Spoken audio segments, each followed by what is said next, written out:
Baie welkom, hierdie is sessie nommer 1, gedeelte nommer 2. My naam is Renier van Onselen en vandag is my vrou saam met my Joy van Onselen wat ons gaan help in hierdie voorlegging. Ons vertrou dat die Here julle gaan seën en ons weet dat God lewendig is en dat hy 'n ongelooflike plan met elkeen van julle se lewens het. Nou net gou om terug te kyk, laas keer het ons na die Ou Testament gekyk en gevra, is God 'n sending God? Ons het gekyk na die verbond wat God gehad het met Abraham, hoe dit deurgespeel het tot die Ou Testament en wat die profeet Jesaja daaroor te gesê het. En vandag gaan ons dan nou kyk na die Nuwe Testament.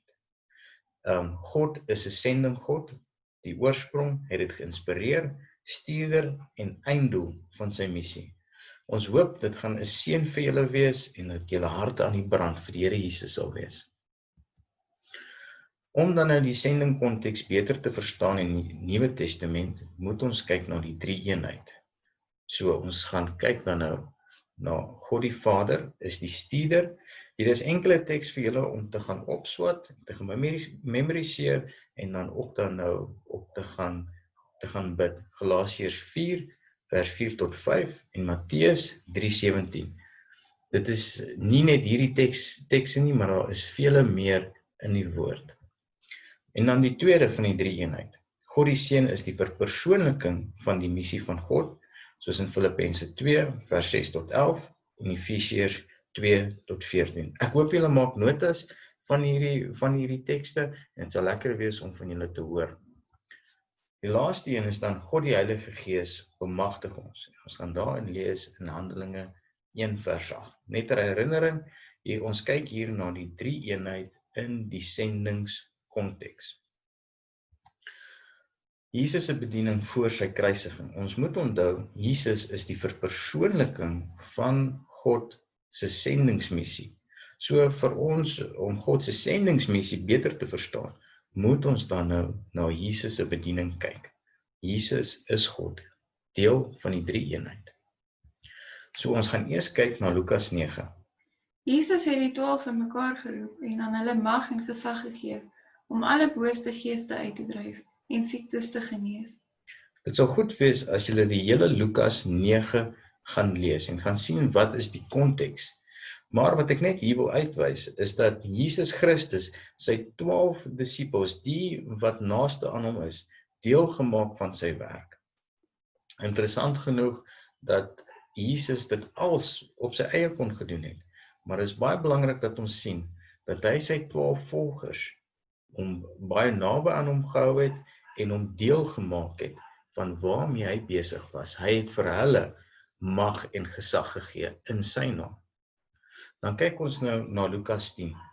Daarna het die Here 72 ander aangewys en hulle 2-2 voor hom uitgestuur, na elke dorp en plek waarheen hy van plan was om te gaan. Hy het vir hulle gesê, die oes is groot, maar die arbeiders is min. Bid dan dat die Here aan wie die oes behoort, om arbeiders uit te stuur vir sy oes. Ga nou, maar onthou, ek stuur julle soos lammers tussen wolwe in. Ons moet onthou, daar is 'n groter volgeling om die 12 disippels gewees. En weer interessant dat ons sien dat God as 'n sending God ons deel maak van sy werk. En hy sê selfs hierso, Jesus sê vir ons, die oes is groot, maar die arbeiders is min. Bid dan dat die Here aan wie die oes behoort om arbeiders uit te stuur vir sy oes. Ga nou, maar onthou, ek stuur julle soos lammers tussen wolwe. Hierdie is net 'n herinnering dat die Here Jesus al lank voor ons gebid het, vir ons wat al reeds in die bediening in die oes werk. En so het hy al reeds gebid vir jou om betrokke te raak by sy oes. Net 'n herinnering, hy hoef ons nie te gebruik nie, maar hy maak ons deel daarvan. Dit wys vir jou die waarde wat jy het as 'n persoon in die koninkryk van God. En jy leer iets anders van die Here wat jy nie sou gedoen het nie. Ons kyk na nie-Israeliete wat ander nie-Israeliete bereik in Jesus se bediening. Ons moet onthou, dit was Jesus het op daai stadium net die Israeliete bedien. Maar ons weet dat hierdie stories vooraf ingesit is of dat die Here hierdie laat gebeur het sodat ons die hele konteks kan sien van sy boodskap. En ons gaan eers kyk na Lukas 8, 26 tot 39 en Johannes 4, 1 tot 42. Ek wil julle net uitnooi om werklik die Bybel te lees. Die Bybel is avontuur om Christus te ontdek, om God te ontdek vir wie hy is. So Lukas 8, 26 tot 39, die besete man legioen. Joyce, lees asseblief vir ons lees. Die mense gaan kyk toe wat gebeur het. Hulle kom by Jesus en daar kry hulle die man uit wie die booste geeste uitgevaar het. Hy sit aan die voete van Jesus met klere aan en by sy volle verstand. En hulle het bang geword. Maar die wat dit gesien het, het vir hulle vertel hoe die besetenis genees is. Toe het al die inwoners van die gebied vir Jesus gevra om van hulle af weg te gaan, omdat hulle baie bang was. Hulle het toe in die skei geklim en teruggegaan. Die man uit wie die booste geeste uitgevaar het, het vir Jesus gesmeek om by hom te kan bly. Maar Jesus het hom weggestuur en vir hom gesê, gaan terug na jou huis toe en vertel alles wat God vir jou gedoen het. Hy het toe gegaan en die hele dorp bekend gemaak wat Jesus vir hom gedoen het. Is dit nie interessant dat na hierdie persoon genees is, was sy hart en sy wil om net by Jesus te wees nie. Maar hier sien ons alreeds dat God die Seun hom deel gemaak het van sy sending. En hy het vir hom gesê, gaan terug na jou huis toe en vertel alles wat God vir jou gedoen het. Ons sien dan dat hy nie net na sy huis toe gegaan het nie, maar dat hy die hele dorp daarvan bekend gemaak. En solank die boodskap oorgedra van die koninkryk wat gaan kom, dat die mense gereed sal wees om die volle evangelie te hoor van Jesus se kruisiging, opstanding en dan bekragtiging van die algemene volgeling van Jesus. Daarna kyk ons nou na Jesus en die Samaritaanse vrou in Johannes 4, 1 tot 42. Die vrou het toe haar waterkruik net daar laat staan en na die dorp toe gegaan en vir die mense gesê, kom kyk hier, is 'n man wat my alles vertel het wat ek gedoen het. Is hy nie miskien die Christus nie? Die mense het toe uit die dorp uit na Jesus toe begin kom. Dit is baie interessant dat die Here hierdie vrou op 'n wonderbaarlike manier aangeraak het. Ons sien dan dat sy in die dorp ingehardloop het om vir mense die vraag te vra, is Jesus nie die Christus nie? Want hy het vir haar gesê, hy is die Messias, die Christus. Ons moet onthou, die Samaritane is nie Israeliete nie, en die Israeliete teenoor die Samaritane is soos water en olie. Hulle kon mekaar nie verdra nie. Daarom het Jesus die vergelyking gebruik van die barmhartige Samaritaan om uit te wys wie is jou buurman. En nou kyk ons. Nou wat het gebeur nadat die vrou die dorp ingegaan het en vir almal vertel het, of die vraag ten minste net gevra het, is hy nie die Christus nie, om vir mense te wys, waar is die lewende brood, die lewende water. En soos, ek wil net 'n stalkie vir julle vertel, een sendeling het al vir my gesê, weet, ek is maar net 'n bedelaar, wat vir ander bedelaars wys waar die brood is. Kom ons lees gou na die Samaritane, hoe hulle gereageer het. En hulle het toe vir die vrou gesê, ons glo nie meer op grond wat jy ons vertel het nie, want ons het self na hom geluister, en ons weet waarlik dat hy die verlosser van die wêreld is.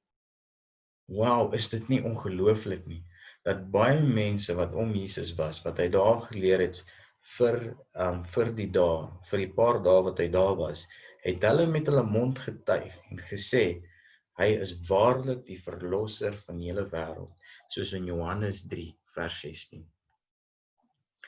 So, nou dat ons gekyk het na Jesus se bediening na die Israeliete toe, Jesus se bediening na die nie-Israeliete toe nie, gaan ons nou kyk waar Jesus ons die opdrag gegee het om uit te gaan en die goeie boodskap van hom te vertel aan alle nasies.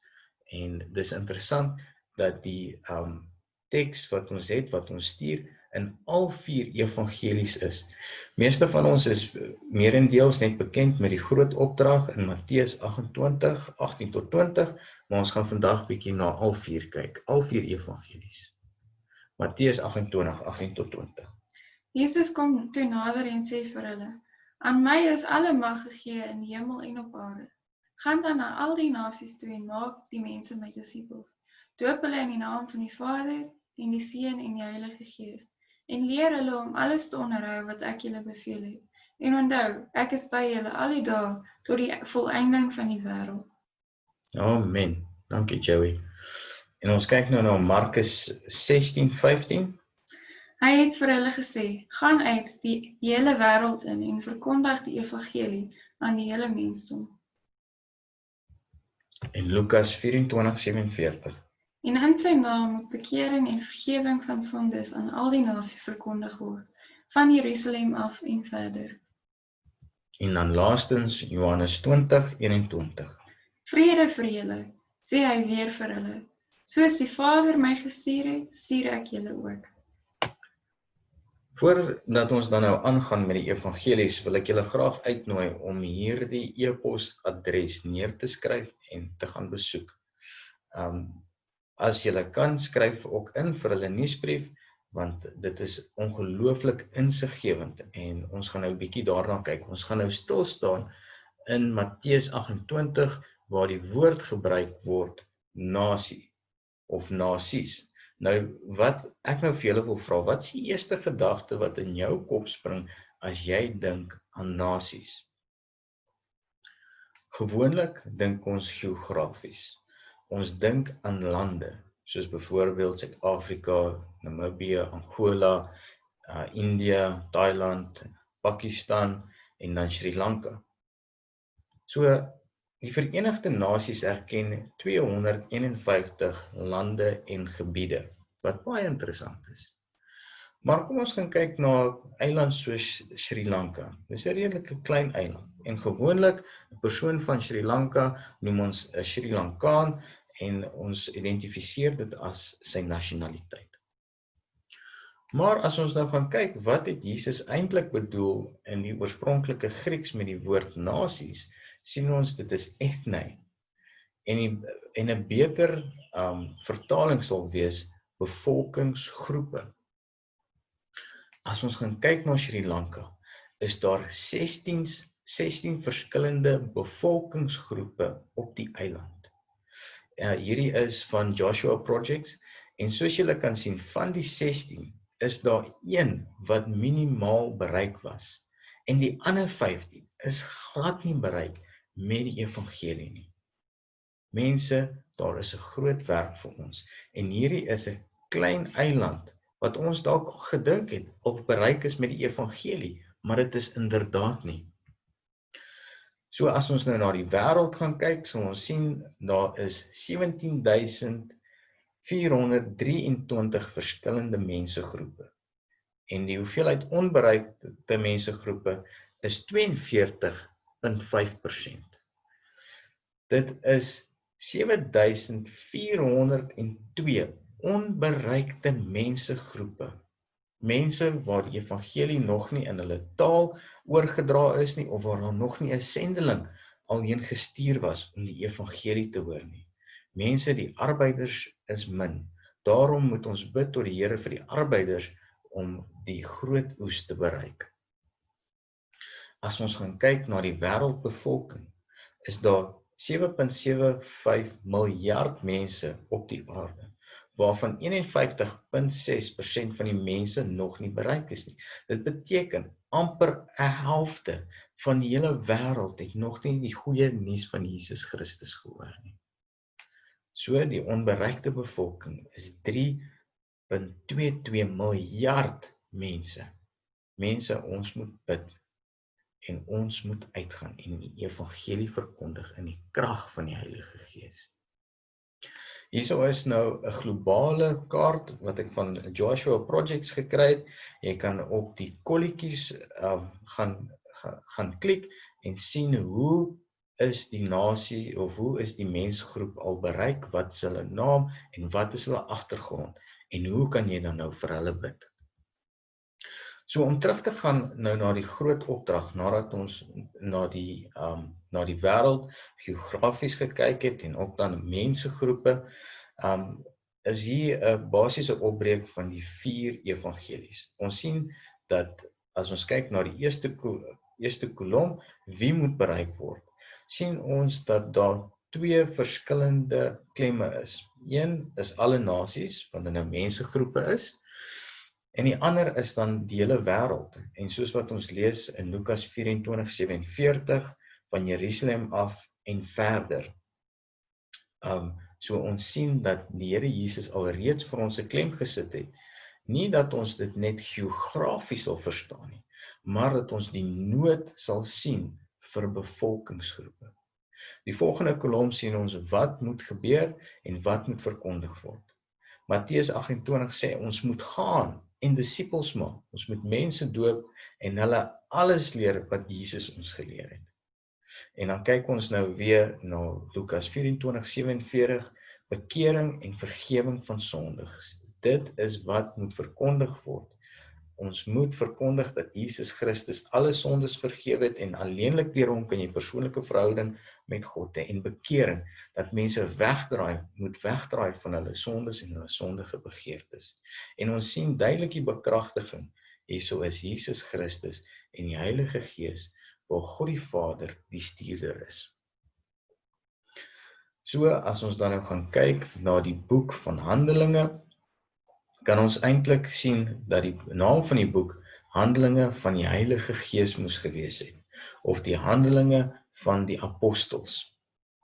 Want dit is die storie wat uitspeel van die vroeë kerk.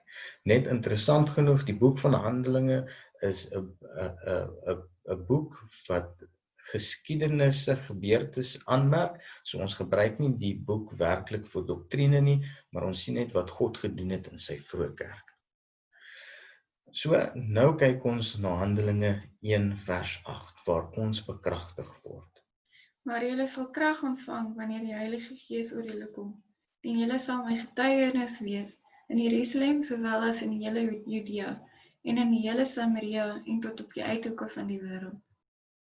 So hier sien ons 'n belofte, wat wanneer die Heilige Gees oor ons kom, dat ons God se getuies sal wees. Dat ons Jerusalem, die hele Judea, Samaria, tot die uithoeke van die aarde sal bereik. Het is interessant dat die Here hier vir ons weer 'n klem gee van geografies, en ons kan ook eintlik sien dat hier 'n klem gegee word vir mensegroepe. Jerusalem en die hele Judea, menend die Israeliete.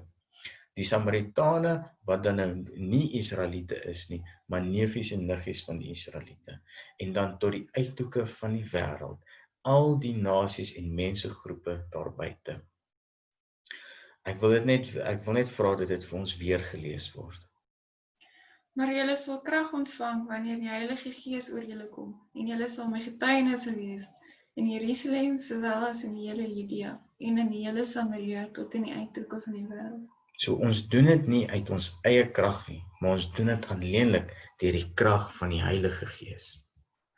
So in Handelinge 2 vers 8 tot 11 wil ek graag hê dat julle hierdie gedeelte moet gaan lees.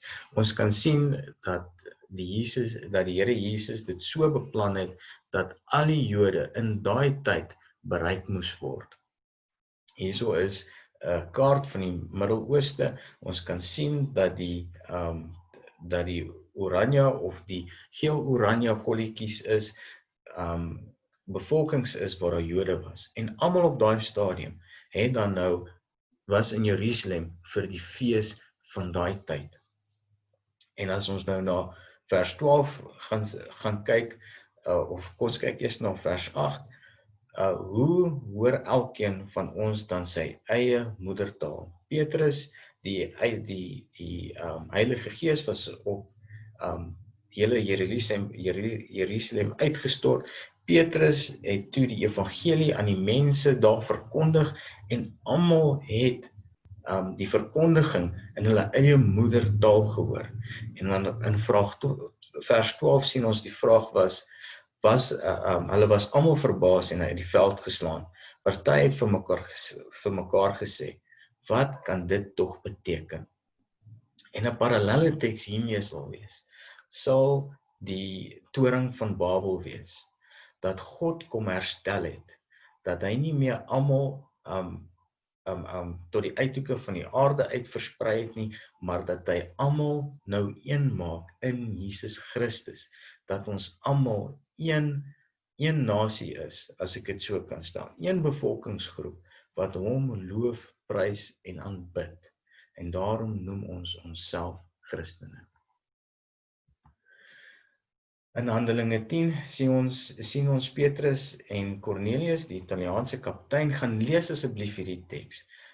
Ons kan nou sien dat die Here Jesus Christus weer net vir Petrus en die apostels herinner, dat hulle geroep is om alle mense met die evangelie te bereik, en nie net die Israeliete nie. Tot en met hierdie stadium het hulle net Israeliete bereik, en die Here het 'n wonderbaarlike ding gedoen, om dit weer aan Petrus bekend te maak. Wat het met die persoon gebeur, wat sy naam Legio was, die besete man? Wat het met die Samaritaan gebeur, en die dorp van die Samaritane?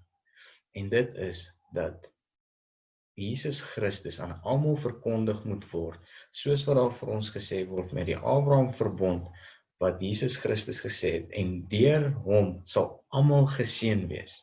En hoe is ons werklik geseën?